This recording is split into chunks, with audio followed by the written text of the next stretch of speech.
So oviparous animal, this is important students, the definition can be asked. Okay, definition can be asked. Now what is this oviparous animal? Oviparous animals are those animals which lay fertilized eggs are called oviparous animals. The very simple way, the animals which lay eggs, the organism which lay eggs are nothing but are called as oviparous animal. Okay, the animals which lay fertilized eggs are called as oviparous. Okay, oviparous and viviparous it is. So oviparous animals, the animals which lay fertilized eggs are called oviparous. In oviparous animals like reptiles, birds, and the fertilized egg is covered by hard calcareous shell called a scleroid egg is laid in the safe place in the environment. Now, what does this mean? See students, the oviparous animals like reptiles and birds, the fertilized egg is covered by this covering. Can you see this? Calcareous covering, hard covering. Understood.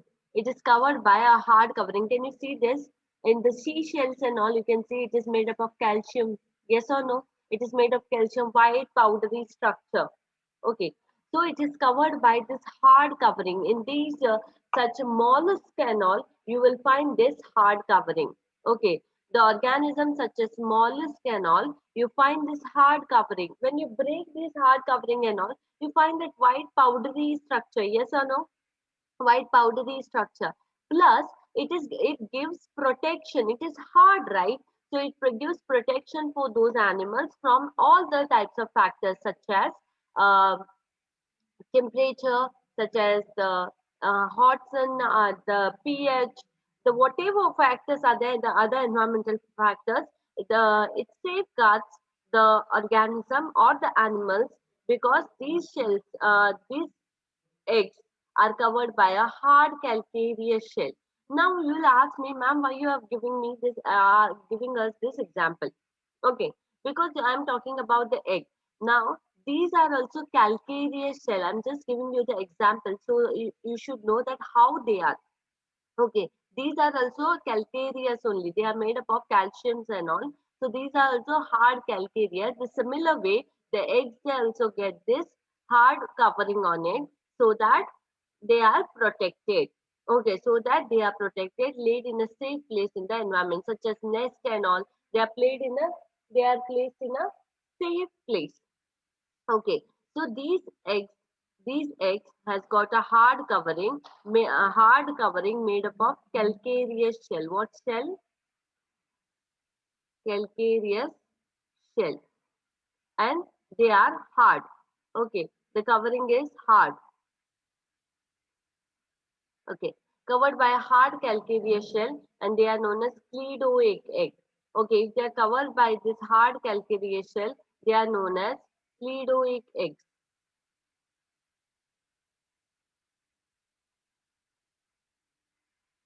They are known as cleidoic eggs is laid in a safe place in the environment.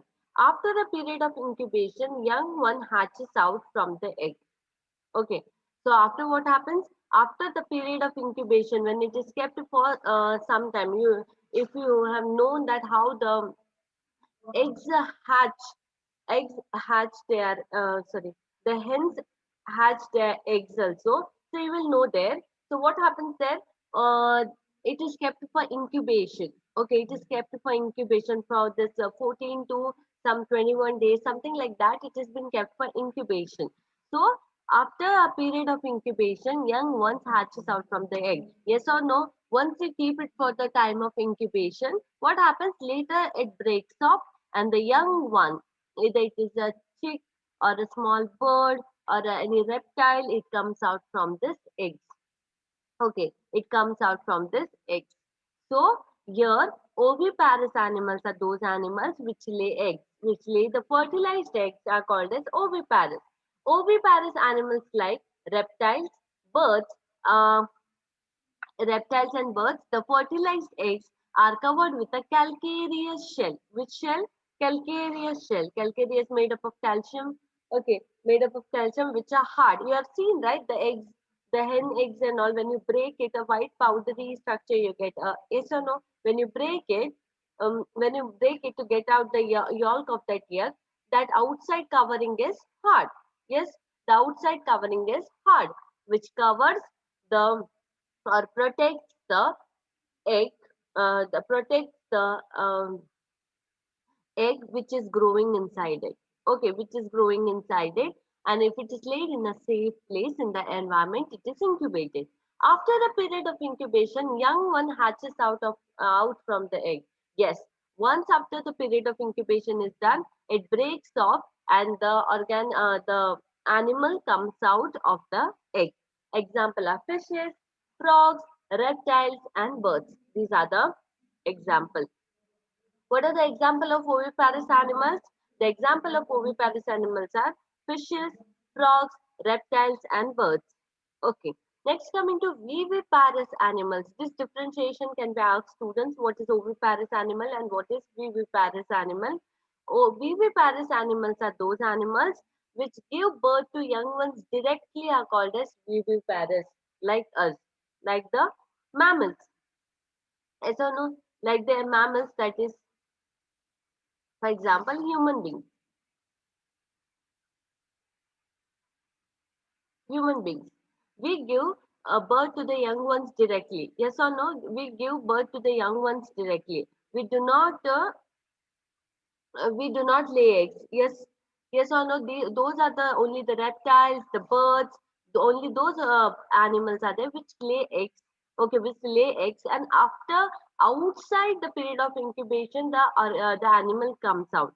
Whereas in viviparous animal, the growth of the young ones takes place inside the womb of the mother.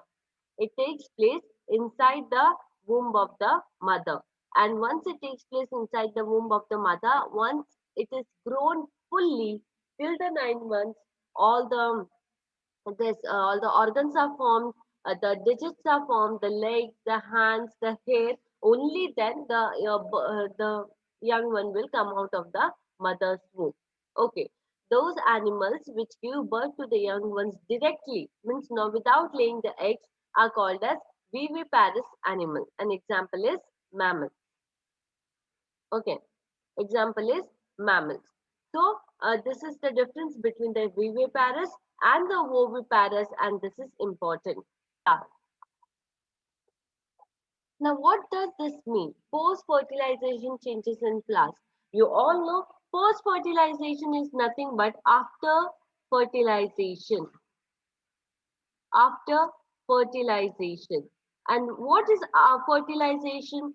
Fertilization is nothing but the fusion of the male and the female gamete. The fusion of the male and female gamete. Now, what happens? The post fertilization changes in flowers. Okay, what happens here? Students, here the fertilization has already taken place. That means what has happened here? The pollen grains which are there, which are present in this flower, has come in the and stick to this anther, the stigma. The pollen grains has come to the stigmatic surface, and the pollen grains have reached to the ovary. Now, after reaching the ovary, the fusion of the male and the female gamete has taken place. After the fusion, a zygote is formed. Okay, after the fusion, a zygote is formed. That is flower just about fertilization. Flower just about fertilization means what, students here? The male gamete, that is the stamen or the anther, and the female gamete, that is the ovum or the egg. Okay, it has fused together. Fused together means fertilization has taken place. Okay, fertilization has taken place. After fertilization, what has formed? Zygote has formed. What has formed? Zygote. Okay, the zygote has formed. Now, after formation of zygote, okay, what happens? Embryo develops. Means what process takes place here? Embryogenesis. What process takes place here? Embryogenesis. Okay. The embryo develops. Now what happens after the embryo develops?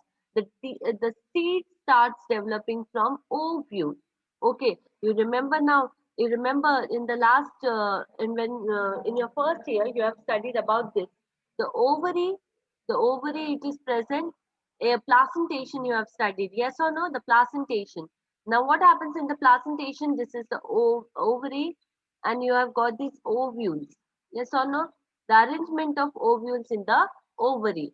Now, why I'm giving you this example or why I'm giving this reference over here is why I'm going giving you this reference over here is because what happens here, the seed which has to be developed, that develops from these ovules.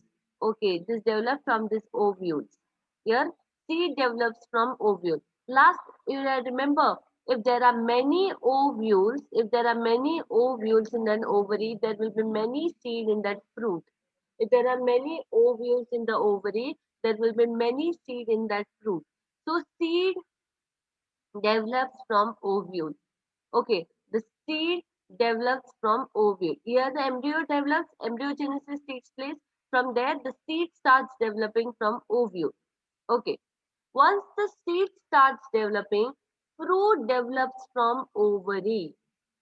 Okay, students, the embryo is formed. After the formation of embryo, the seeds develops from ovule. Okay, the seeds develop from ovule, which were present here, the ovules which are present. Later, what happens? The fruit develops from ovary. This ovary which is present here, yes or no, the round, the ovary, it develops into fruit and ovule develops into seed. Now you have to remember this. If the question is asked, if the question is asked, the seed develops from, you have to remember, seed develops from ovule and the fruit develops from ovary. Okay, seed develops from ovule and fruit develops from ovary. Clear? Fruit develops from ovary. After that, fruit ripens, flower parts fall away. Yes, fruit becomes started getting ripening, and all the flower parts like petals, the sepals, the other parts, the accessory parts starts withering off. Okay, starts withering off, and they fall away, and the fruit is formed. And the fruit is formed. Please draw this and take the flow chart. It will become easy for you. Okay, it will become easy for you. The flow chart. Okay. So what happens here? Post-fertilization changes in flower, students. Flower just after fertilization. Yes. After fertilization, what is formed? Zygote is formed. The zygote undergoes embryogenesis to form embryo. Okay, to form embryo. After the formation of embryo, what happens? Seed develops from ovule. Okay, seed develops from ovule and the fruit develops from ovary, which is present here. That fruit develops from ovary, and once the fruit is developed, the fruit ripens and all the other parts of the flower fall off. Okay, all the parts of the flower fall off, and this is about the post fertilization changes in. Okay, now coming to post fertilization changes in flower again. Now what happens here? Okay, now what happens? Let us read this in the theoretical part. Now, in flowering plants, the zygote is formed inside the ovule. Okay, remember, in flowering plants, the zygote is formed inside the ovule or the ovary. Okay, the zygote develops into embryo. Remember, the zygote develops into embryo. The ovule develops into seed. The ovule develops into seed. The ovary develops into fruit. The ovary develops into fruit. The ovary wall develops into pericarp. Now, this is important. Now, students, remember, this is the placentation. I'm taking the example again. There was an ovary wall. Then this was the ovary and these were the ovules there. Yes or no? The ovary wall, the ovary wall, the ovules and the ovary. Okay. Now what happens? The ovary develops into fruit, I said you. The ovule develops into seed. Yes or no? It develops into seed. It develops into fruit.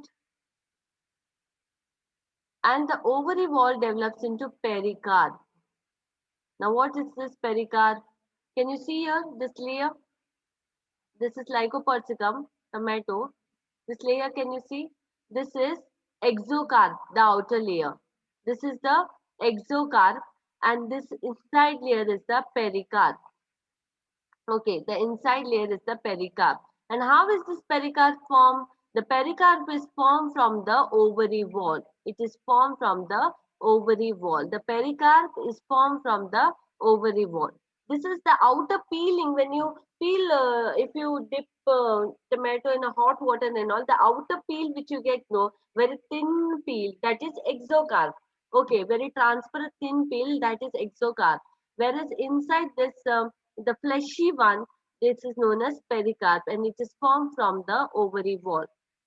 Okay, it is formed from the ovary wall. Okay, and these are the placentations. You remember, right? Yes or no? The placentation, and these are the. It's about the seed. This is seed, and this is the pericarp, outer layer. The seed and the pericarp. Yes. So the ovary develops into pericarp, that is fruit wall. The seeds after their dispersal from the fruits germinate under favorable condition to produce new plant. Yes, you put one seed. This is the soil. You put one seed and it germinates into a new plant. Yes or no? Yes. So it germinates into a new plant. So this is how the the seed helps in the growth or the multiplication of the plants. The seeds after their dispersal from fruits germinate under favorable conditions to produce new plants. Yes, so it helps in the growth of the new plants. So first you need to remember the flowering plant, the zygote is formed inside the ovule. Yes, then the zygote develops into embryo. The zygote which is formed, it undergoes embryogenesis to form embryo. Okay, to form embryo. Then the ovule develops into seed. The ovary develops into fruit. The ovary wall develops into pericarp. That pericarp is known as a fruit wall. You can take this as an example. Imagine and remember. If you remember the picturization in biology, you'll remember the things, the terms as well. Okay, the ovary develops into pericarp. That is the fruit wall. The seeds after their dispersal from fruits germinate under favorable condition to produce new plants. Okay, to produce new plants, the seeds will germinate to give a new plant.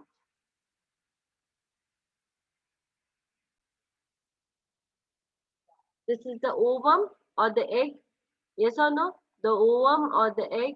This is the sperm, which is the male gamete. This is the female gamete. What happens? It comes here, fertilizes the egg, and the zygote is formed. Okay, this process is known as fertilization. After fertilization, what happens? The zygote is formed. This is the fertilization process, and after that, the post-fertilization process. So that you will remember this as a picture.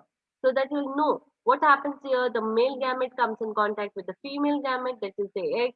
It fuses with it and forms the zygote. Okay.